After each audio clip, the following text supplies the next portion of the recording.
안녕하세요. 서울에 사는 46살 여자입니다. 남들이 흔하게 말하는 평범하게 사는 것이 제일 좋다는 말과 평범한 게 제일 어렵다는 말들을 들어보신 적 있을 거예요. 살다 보니 정말 평범하게 사는 것이 제일 어렵다는 것을 느끼고는 합니다. 서울에 사는 그 많은 인구 중에서 하필 저에게 이런 일이 일어날 줄은 꿈에도 몰랐고 다 지난 이야기이기 때문에 이렇게 사연을 올려봅니다. 살면서 뉴스에 나올 법한 일을 당해보게 될 줄이야 꿈에도 몰랐어요. 지금부터 제가 겪은 30대 초반에 일어났던 일을 터놓으려 합니다. 위로 7살 차이 나는 오빠가 있고 그때 나이는 33살이었고 오빠는 40살이었어요. 늦둥이 딸로 귀하게 자랐고 남부럽지 않은 부유한 환경 속에서 자랐습니다. 아빠는 남다른 안목이 있으셔서 전기 사업에 일찍 투자를 했고 회사는 날이 갈수록 커졌어요. 항상 오빠와 저를 앉혀놓고 자신이 읽어놓은 회사에 대한 역사를 이야기하기 좋아하신 아빠는 어릴 적부터 자주 앉혀놓고 대화하시길 좋아했죠. 아빠의 꿈은 저희의 꿈이 되었고 장난으로 오빠가 회장님하고 내가 사장님하게 하며 놀았던 기억도 어렴풋이 납니다. 회사는 놀이터였고 공부방이었으며 오빠와 제 미래였어요. 성인이 되고 오빠는 대학을 졸업하자마자 아빠 회사에 들어가 일을 배우기 시작했고 전 클수록 회사보다는 다른 일이 좋아졌고 그 일은 요리사였어요. 그래서 아빠의 반대도 무릅쓰고 대학 진학을 호텔 조리학과로 선택했죠. 당연히 공대를 생각했던 오빠와 아빠는 충격이었고 호텔 조리학과에 합격하고 당당히 장학생으로 들어가게 됐지만 가족 누구도 축하해주지 않았어요. 그리고 그 사실을 발표한 날 집안은 난리가 났습니다. 너 같은 딸 둔 적 없다. 늦둥이라고 오냐오냐 키워놨더니 감히 배신을 해? 전기공학과가 아니라 호텔 조리학과를 간다는 게 이게 우리 집안에서 있을 수 있는 일이냐? 내가 너를 어떻게 키웠는데 한순간에 아빠를 이렇게 실망시킬 수 있는 거야? 당장 무르고 다시 재수해라. 아빠가 피땀 흘려 세운 회사야. 당연히 너희들이 물려받아야지. 그러려면 밑에서부터 차근차근 배워야 하는데 갑자기 웬 요리를 한다고 이 난리야? 당장 없었던 말로 하고 난 그 말 못 들은 거다. 정말 하고 싶은 일이 생겼단 말이야. 아빠 일은 오빠 한 명으로도 충분하잖아. 오빠는 아빠를 도우면서 일하는 전기일이 즐겁다지만 난 달라. 나는 요리할 때가 제일 즐거워. 내가 요리한 거 아빠 아직 한 번도 못 먹어봤잖아. 장학금까지 받으면서 합격했는데 그걸 어떻게 포기해. 나 절대 재수 못해. 오빠가 아빠 좀 설득해줘. 결국 나까지 아빠 회사로 들어가면 오빠랑 나랑 분쟁 일어나지 않겠어?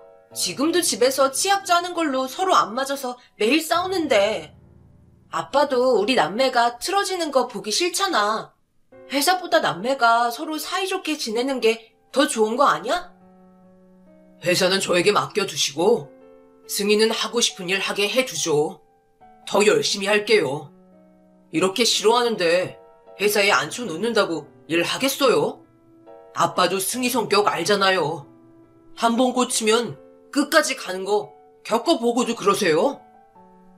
오빠의 설득으로 아빠는 대학 4년을 졸업하고 회사에 취직해 4년 동안 일을 배우는 조건으로 호텔 조리학과에 다닐 수 있게 허락해 주었어요. 일찍 돌아가신 엄마의 빈자리를 느끼지 못하게 아빠는 가정도 회사도 모두 열정적으로 하셨습니다.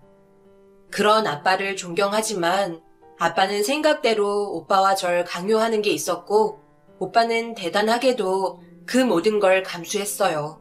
아빠는 우리 남매를 엄마 없는 아이들이라는 소리를 듣게 하기 싫었던 것도 독하신 이유 중 하나였을 것 같네요. 지금 생각해도 남매를 홀로 키우신 건 너무 대단하신 것 같습니다.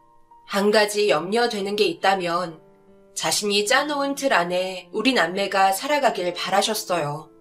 오빠는 아빠의 뜻을 잘 따랐고 회사에서 일도 열심히 배우며 아빠가 정해준 여자와 결혼까지 했죠. 아빠 뜻대로 움직이는 오빠가 이해가 안 갔지만 그래도 덕분에 아빠의 시야에서 조금이나마 자유로울 수 있었어요. 오빠와는 모든 것을 반대로 행동하는 저 때문에 아빠는 늘 골치 아파했습니다. 그 반대로 오빠는 아빠 눈에 들려고 모든 것에 열심히 했고 혼자 힘으로 이사까지 올라갔어요. 회사 임원분들도 오빠가 당연히 아빠의 뒤를 이어 차기 회장으로 올라설 것이라고 생각했고 저 또한 오빠에게 기대하는 게 많았습니다.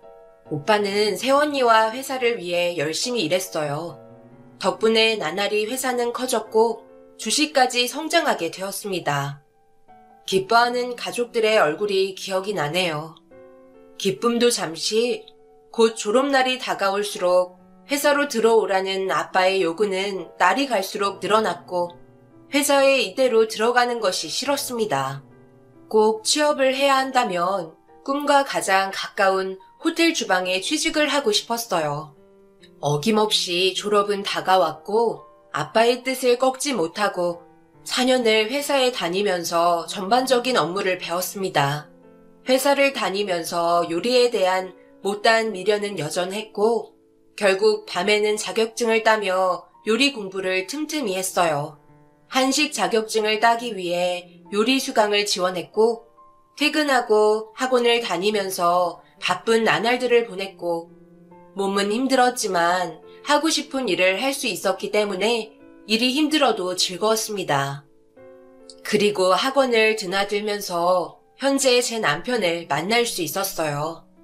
다른 수강생들보다 매일 먼저 요리 학원에 왔고 모두들 요리에 대한 열정은 컸지만 남편만큼 절실해 보이지 않았고 저 역시 남들 눈에는 회사에서 퇴근하고 취미생활로 요리를 배우는 한가한 여자로 비춰졌을 거예요. 요리 학원을 다니면서 자꾸 눈에 들어오는 남편이 어느 순간 거슬렸고 요리하는 모습에 반하고 말았습니다. 남편에 대해 궁금해지기 시작했고 용기를 내서 다가가 친구에서 연인으로 발전을 했어요. 남편은 개인 레스토랑을 여는 게 꿈이었고 그것을 위해 요리를 배우러 다닌다고 했어요.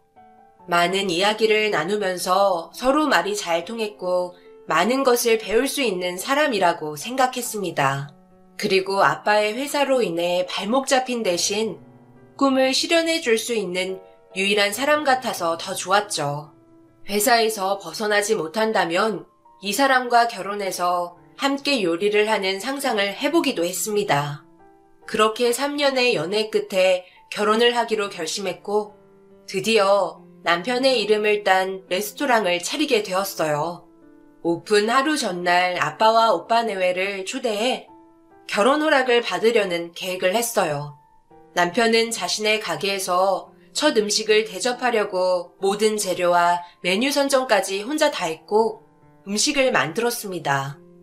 하지만 음식을 먹으며 행복한 시간이 될 것이라는 건 둘만의 착각이었고 남편은 그날의 기억을 난생 처음 느껴본 모욕적인 순간이었다고 했어요. 남편에게는 너무나 미안했고 가족에 대한 실망에 씁쓸했습니다. 고작 식사 한번 하자고 온 가족을 외진 곳으로 불러야만 했어? 도대체 얼마나 맛집이길래 한 달 전부터 약속을 빼놓으라고 했는지 기대했는데 장난하니? 어떻게 이게 레스토랑이야? 그냥 동네 식당이지. 그리고 가게 이름으로 검색해보니까 인터넷에는 나오지도 않던데. 장사는 잘 된대? 이런 곳은 음식도 안 먹어봐도 수준을 딱 알 수 있어. 아직 오픈 전이고 내일 첫 오픈 날이야. 여기 사장님 요리 솜씨가 얼마나 끝내주는데 오빠는 이제 여기 단골될걸? 아빠도 맛보시고 후회 안 하실 거예요. 정말 우리 가족만을 위해서 레시피를 짰다니까. 기대해도 좋아. 혹시 아가씨 저번에 사귀는 사람이 있다고 몰래 말하더니 그분 가게인 거예요? 아버님 어떡해요? 아가씨가 또 일 저지른 것 같은데. 우리 아가씨는 정말 아버님과는 상극이시다. 어떻게 결혼할 사람을 골라도 이런 수준 없는 사람을 골라요? 주방장이라니 말이 돼요? 우리 집에 요리하는 사람이 없어서 그래요? 왜 그러실까 정말. 말 나온 김에 아빠 소개할게요. 이제 그만하고 나와봐요. 우리 3년 정도 만났고 진지하게 생각 중이에요.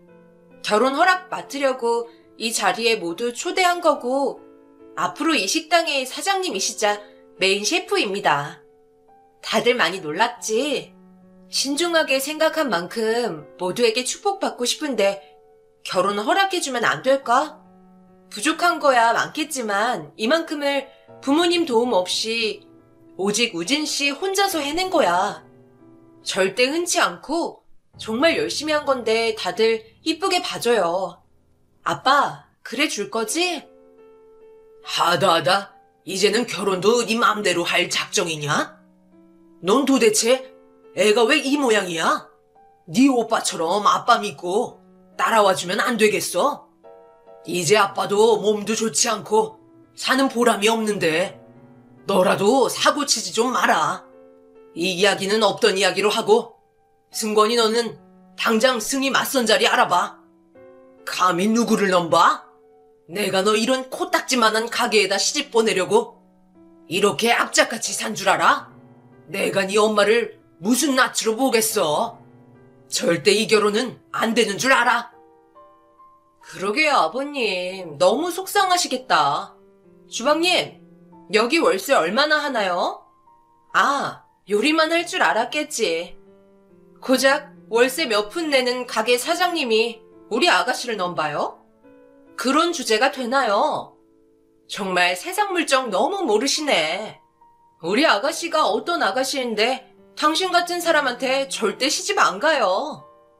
아가씨, 내가 같은 여자로서 말할게요. 이 결혼 절대 행복할 수 없어요. 분명 나중에는 냄새나는 부엌에서 설거지만 하고 있을걸요? 아가씨 그렇게 못하잖아요. 살아온 패턴이 다른데. 안 그래도 저희가 알아본 맞선 상대가 있는데 아버님만 허락하시면 바로 날 잡을까 했었어요. 새언니, 말이 너무 심하신 것 같네요. 누구보다도 성실하고요. 요리 실력도 최고예요. 새언니나 오빠가 함부로 말할 사람이 아니라고요. 아빠 마음을 모르는 건 아니지만 착실하게 회사도 다니고 있고 결혼만큼은 이제 내 뜻대로 할 수 있게 놓아줘요. 결혼도 내 마음대로 못한다면 아빠 딸 안 할래. 나 집 나올 거야. 그런 줄 아세요. 너 지금 아버지 앞에서 무슨 막 나가는 말이야? 우리가 너 이렇게 혼자 막무가내로 나가라고 키운 줄 알아? 왜 이렇게 삐딱하게 매번 말썽이야?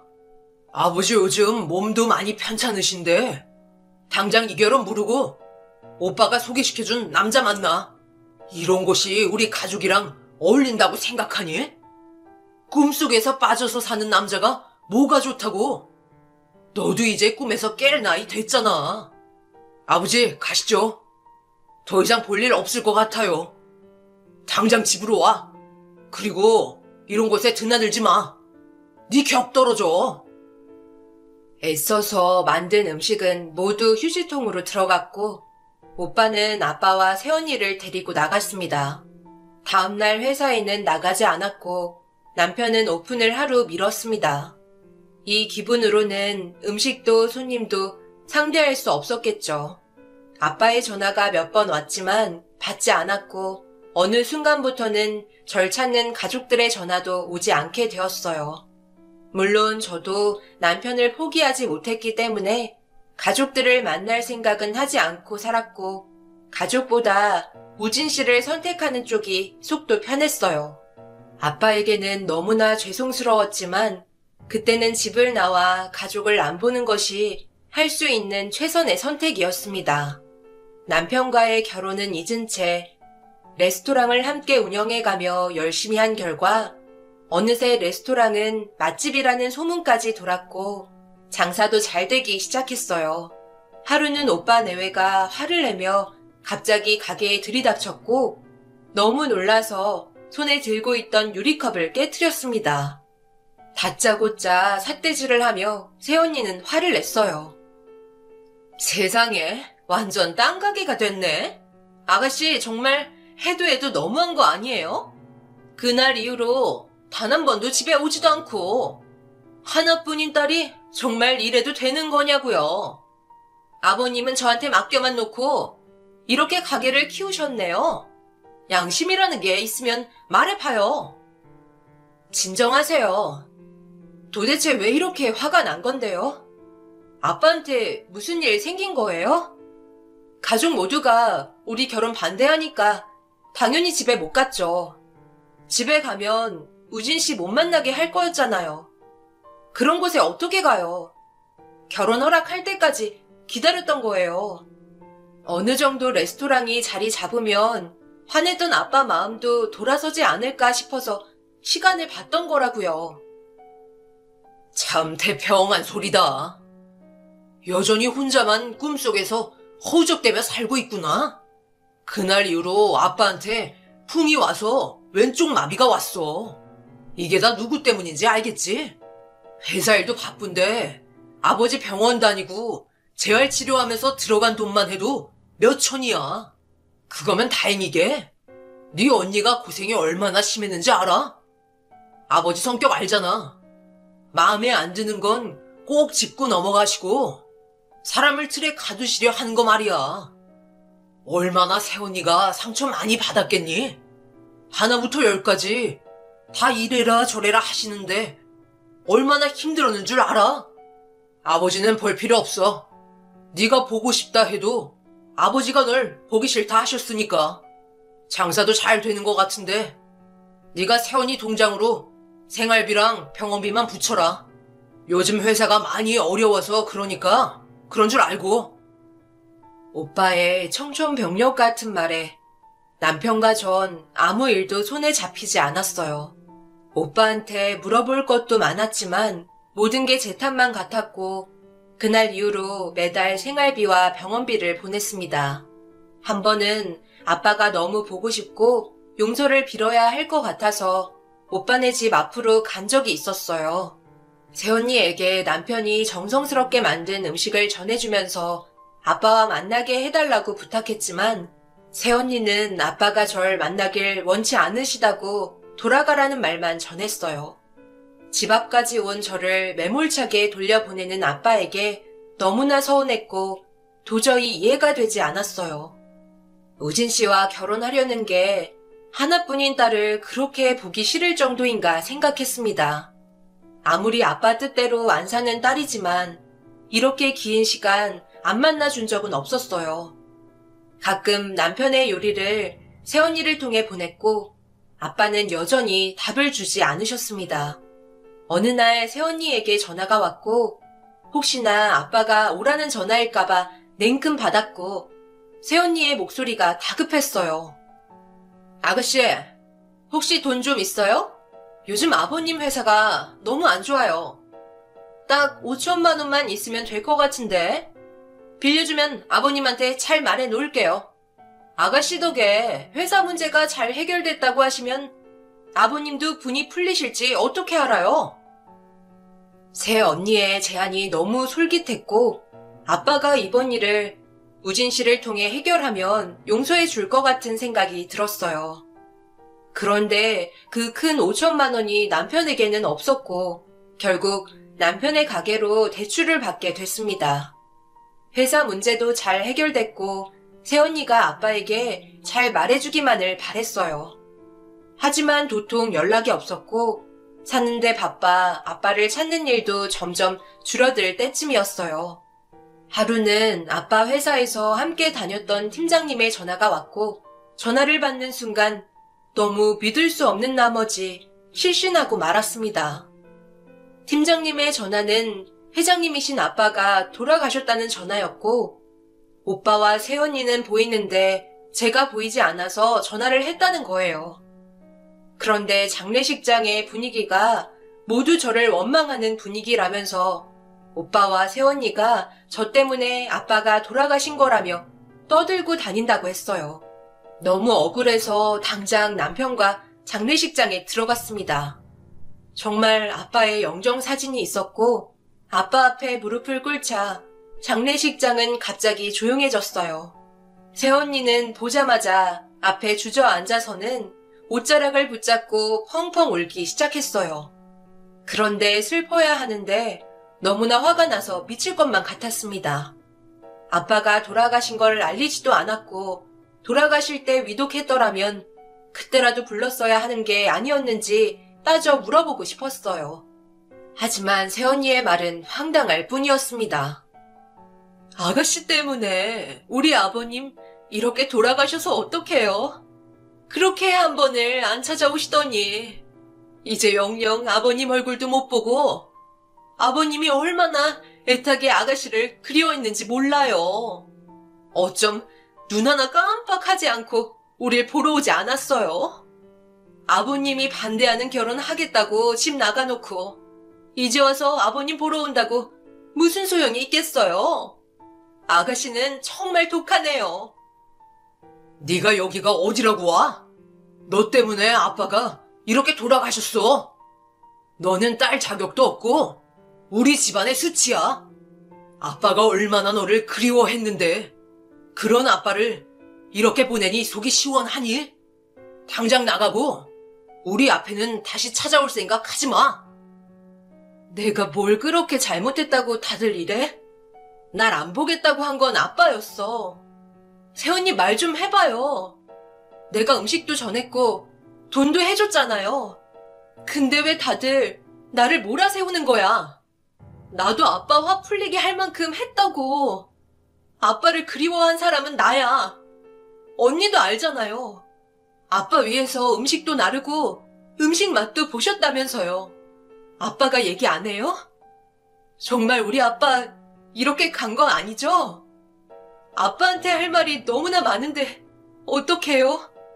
그렇게 고집 세우면서 모질으셨으면서 왜 가는 건 독하게 붙잡지도 못하시고 이렇게 허망하게 가시냐 말이에요.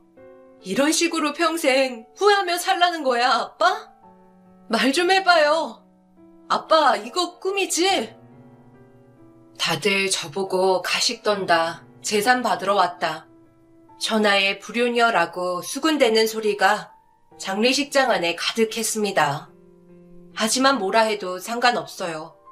저 사람들이 오해하는 것보다 이렇게 아빠를 보냈다는 게 너무 힘들었습니다.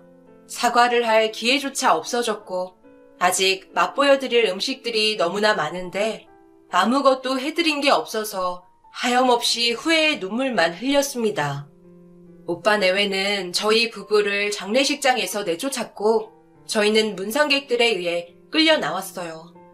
이렇게 모질게 대할 수밖에 없는 오빠의 마음도 이해는 됐지만 장례식장에 있지 못하게 하는 건 너무나 서운했습니다. 하지만 오빠에게는 아빠가 우상이었고 자랑이었고 자부심이었는데 그런 아빠가 저 때문에 돌아가셨으니 죽도록 미울만 했을 거라 생각했어요. 내일이 발인이기 때문에 장례식장 안은 못 들어가도 밖에서 아빠를 기렸습니다. 아빠에 대한 미안함과 너무나 늦게 찾아온 것 때문에 한심할 뿐이었어요. 힘들어하는 저를 본 남편이 형님네 집에 가서 아버님 유품이라도 챙겨오자는 말을 했고 너무나 솔깃했습니다. 그렇지만 분명 오빠한테 말하면 못 가게 할 게 뻔했고 아버지 유품을 절대 주지 않을 테니 몰래 다녀오기로 했어요. 마당이 딸린 전원주택인 오빠네 집을 남편과 담을 넘어 들어갔습니다. 문이 잠겨 있어서 어떻게 들어가야 할지 둘러보는데 거실 쪽 베란다 문이 열려 있는 것을 남편이 발견하고 안으로 들어갈 수 있었어요. 집에 올 사람이 없다는 것을 알아서 불을 켜고 집 안을 보는데 온 집안에 압류딱지가 붙어 있는 게 아니겠어요? 너무 놀라서 오빠네 집 안을 싹싹 다 뒤졌습니다. 안방에서 남편이 발견한 서류를 본 순간 기겁을 했고 오빠가 아빠의 회사 돈을 횡령했다는 서류였어요. 그 돈으로 자신의 사업을 꾸린 것 같았습니다. 오빠가 투자한 사업은 그리 오래 가지 못했고 순식간에 망한 것 같았어요. 회사 돈으로 사업에 투자했고 그 돈을 막기 위해 또 빚을 지고 계속 빚만 지다 결국 이런 압류 경고장이 온 거였습니다. 그리고 갑자기 들려온 남편의 비명소리에 안방을 뛰쳐나가 남편에게 달려갔습니다. 남편이 손가락으로 가리키는 곳을 보자 입이 딱 벌어지고 경악하지 않을 수 없었어요. 눈으로 보고도 믿겨지지 않는 광경이었습니다. 장인어른?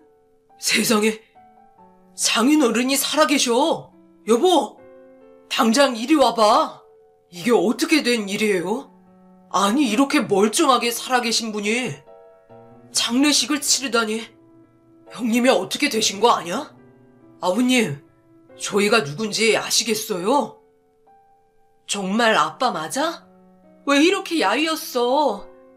도대체 여기서 무슨 일이 일어났던 건데? 아빠, 꼴이 이게 뭐야? 그래도 이렇게 살아 있어줘서 고마워요. 정말 고마워요. 이제 아빠가 나 안 보겠다고 밀쳐내도 소용없어. 아빠가 나 어릴 때 품에서 놓지 않은 것처럼 이제부터는 내가 절대 놓지 않을 거야. 당연히 오빠만 믿고 잘 봐주겠지 싶었는데 도대체 어떻게 이럴 수 있지? 네 오빠와 며느리는 사람이 아니야. 자식을 잘못 키운 내 탓도 있겠지만 네 오빠가 몰래 회사 돈에 손을 댔고 그 충격으로 쓰러졌단다. 왼쪽 손이랑 두 다리를 못 쓰는 지경까지 갔었어. 재활만 잘했더라면 예전처럼 못 걸어도 지팡이를 들고 걸을 수는 있었을 텐데 그것들이 날 침대에만 눕혀놨지. 절대 못 움직이게 하더구나. 쓰러져 있는 동안 승권이가 다른 사업에 투자도 한 것 같고 어떻게든 재활을 해서 일어나려 했지만 병원에 데려다 주기는커녕 하루 한 끼만 주면서 날 협박했다. 재산을 내놓으라면서 말이야. 내가 움직이지 못하니까 아주 나를 가지고 놀았고 어떻게 해서든 이곳에서 빠져나가야 할 것 같아서 내가 이 녀석들한테 내 장례식을 열라고 했다. 장례식을 열면 부조금이 있으니 그 많은 돈으로 빚을 갚고 할 수 있을 거라고 이야기했어. 그랬더니 흔쾌히 계획을 짜는 게 아니겠니? 그리고 승희 네가 올 줄 알았다. 내가 죽었다면 나한테 미안해서라도 생전에 머문 이 집에 올 것 같았는데 정말 이렇게 와줬어. 그리고 자네가 매번 음식을 해주는 건 알고 있었네. 아직 그 음식들을 못 먹어봤지만 냄새로 맡았는데 정말 맛있을 것 같았어. 이렇게 훌륭한 사람을 못 알아보다니 정말 미안했네. 그 많은 음식들을 한 입도 안 주고 자기들 입에만 들어가기 바빴지. 나한테 주려고도 안 했어. 당장 내 장례식장으로 가자. 모든 걸 다 밝히고 죗값을 물을 거야. 회사를 돌려받지 못한다 해도 어쩌겠니? 아빠는 어느 때보다 지금이 제일 정신이 또렷하시다고 했어요. 하지만 장례식장을 먼저 가는 것이 아니라 아빠의 건강이 먼저라는 생각을 했고 행여나 아빠의 행방을 오빠가 알면 안 됐기 때문에 인천에 있는 병원을 가서 몸 상태를 검사했어요. 아빠는 영양실조와 마비 증상으로 거동이 불편한 정도라는 검사 결과를 받았고 크게 지병이 있거나 하지 않았어요. 병원을 나와 새벽이 돼서야 아빠를 가게로 모셨습니다. 남편은 서둘러 음식을 만들었고 아빠는 가게 오픈날 먹어보지 못한 음식을 4년 만에 드시고 계셨어요. 그리고 하염없이 눈물을 흘리시며 떨리는 오른손으로 음식을 먹으려고 안간힘을 쓰시는 모습이 너무나 마음이 아팠고 아빠의 모습을 보자 참았던 눈물을 흘리고 말았습니다. 남편은 숟가락으로 음식을 떠서 아빠의 입에 넣어주었고 아빠는 맛있다면서 눈물과 미소를 보이셨어요. 그리고 남편에게 그날의 일을 다시 한번 사과하셨어요. 아빠의 발인 날이 됐고 장례식장으로 갔습니다. 장례식장에 나타난 아빠를 보고 많은 사람들은 예상했던 대로 기겁을 했고 밤을 꼴딱 샌 오빠 내외는 비몽사몽 아빠를 발견하고 꿈을 꾸는 건지 연신 눈을 비벼대며 서로 번갈아가며 바라볼 뿐 쉽게 아빠 곁으로 다가오는 사람은 없었어요. 죽은 사람이 살아 돌아왔다는 소리는 삽시간에 퍼졌고 다른 장례식장 안에 있는 문상객들까지 아빠의 장례식장에 모였어요. 장례식장 안은 많은 사람들이 있는 것에 비해 침묵이 감돌았습니다. 할 말이 많을 것 같은데 두 분 다 왜 벙어리가 되셨을까? 나랑 아빠를 이간질시키고 아빠 회사 돈을 자기 돈처럼 사용하고 그것도 모자라 빚을 지고 압류까지 당하게 했어? 도대체 어떻게 생각하면 그런 애를 가질 수 있을까? 오빠는 아빠를 위하면 뭐든 했잖아. 항상 아빠만 생각했던 사람이 왜 이렇게 한순간에 변해버린 건데? 평생을 일군 회사를 한순간에 말아먹어서 속이 시원하니? 왜 욕심을 버리지 못하고 이 지경까지 오게 만들어? 아빠 덕분에 누릴 거 다 누리고 남들 부럽지 않게 좋은 거 다 누리면서 살았는데 그게 그렇게 부족했어? 언니도 그래요. 오빠가 이렇게까지 갔으면 언니라도 말렸어야죠. 같이 합세해서 좋다구나 한 결과가 이거네요. 모든 게 들통났으니 이제 거리에 나앉게 생겼네요. 아버지가 하라고 해서 한 거잖아요. 부조금으로 빚만 갚으면 다 해결될 일이었어요. 아버지 말대로 하려다 이 꼴이 난 거 아니에요. 아버지 탓도 있다는 말이에요. 그러니까 경찰에만 신고하지 말아주세요. 말 잘 들은 죄밖에 없다고요. 아버님이 저희들을 시키셔서 장례식장 열자면서요. 그래서 한 건데 이제 와서 아버님만 이렇게 빠지신다는 건 정말 너무하세요. 그동안 못해드리긴 했지만 그게 다 회사 일 하니까 그런 거잖아요. 그래도 회사는 살려놓고 봐야 하지 않겠어요? 가정주부도 아니고 삼시세끼 어떻게 아버님 밥만 챙겨드려요. 하루빨리 회사 원상복구 해놓고 아버님 모시고 행복하게 살고 싶었는데 믿어주세요. 이번 일 한 번만 눈 딱 감고 용서해 주시면 다시는 이런 일 다시는 없을게요. 승권 씨도 같은 마음일 거예요. 그렇게는 못하겠다. 너희 부부가 나한테 한 짓이 너무나 괘씸해서 참을 수가 없어. 힘이 없다고 이렇게 무시해도 되는 거니? 너희들을 절대 용서 못한다. 곧 경찰들이 올 거고 죗값 달게 받거라. 그리고 여기 모인 사람들한테 내가 한마디 하겠습니다. 내 장례식장에 미리 와줘서 고마운데 이렇게 눈뜨고 시퍼렇게 살아있으니 여긴 장례식장이라 할 수 없지 않겠어요. 모두들 여기 보시면 내 예비 사위와 딸이 있습니다. 4년 전 못해줬던 결혼 허락을 오늘 하겠습니다. 모두들 이상하게 생각 말고 이 자리에서 내 딸과 사위를 축하해 주세요. 오늘은 이 두 사람이 만인들 앞에 부부가 되는 날입니다. 아빠는 자신의 장례식장에서 결혼 허락을 큰 소리로 외치셨고 검은 옷을 입은 사람들은 악수를 청하며 축하한다고 말해줬습니다. 장례식장 건물 안에 있는 모든 사람들이 얼굴도 이름도 모르는 부부를 위해 악수를 청하러 왔고 정말 특별한 결혼식을 아빠에게 선물 받았어요. 부조금은 축의금으로 둔갑이 됐고 꽉 찬 장례식장에서 유일하게 오늘 발인을 준비 중이었던 아빠의 장례식은 제일 왁자지껄 시끄러웠습니다. 남편과 얼떨결에 문상객들의 축하를 받았고 누군가 술에 취해 소주 뚜껑에 달린 초록색 철을 보여주며 이걸로 반지를 하라며 건네줬어요. 문상객들은 모두들 환호했고 남편과 저는 어안이 벙벙했지만 분위기를 망칠 수 없어서 남편은 소주 뚜껑을 돌려서 떼었고 초록색 철을 가지고 원을 만들어 제 손에 끼워줬습니다. 세상에서 잊지 못할 황당한 결혼식의 주인공이 된 기분은 나쁘지만은 않았어요. 아빠는 이런 모습을 휠체어에 앉아서 흐뭇하게 보셨고 마지못해 오빠 내외도 축하의 박수를 쳐줬습니다. 그런 오빠의 모습을 보자 문득 왜 이렇게까지 왔는지 씁쓸한 기분이 들었어요. 서로 사이좋은 남매가 되자면서 우리 가족이 재벌되면 절대로 배신하지 않겠다던 철없던 오빠의 말이 떠오르자 모르게 눈물이 났습니다.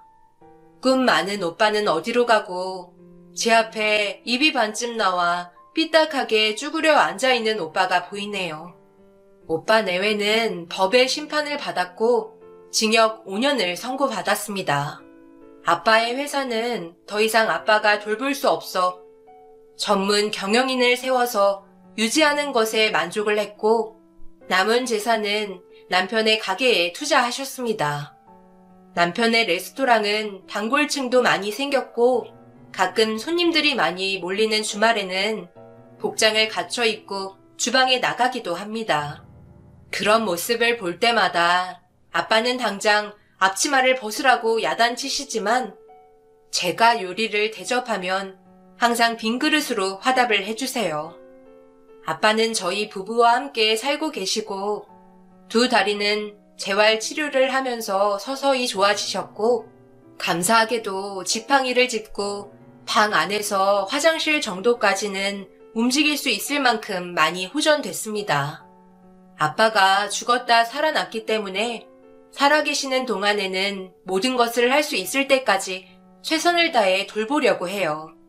문득 손님이 텅 빈 가게를 보면서 드는 생각이 있습니다. 살다 보면 어느 것이 인생의 정답이고 어느 인생이 답이 아니라고 자신 있게 말할 수 있을까요? 어느 누구의 인생도 답은 없는 것 같습니다. 아빠의 인생이 잘못됐고 제 인생이 옳았다고 할 수 없는 것처럼요. 그냥 묵묵히 살아가는 인생들이 각자의 인생의 답이 아닐까요? 여러분들은 어떻게 생각하시나요? 현재의 인생에 만족하시는 인생들이 많았으면 좋겠습니다. 긴 사연 읽어주셔서 감사합니다.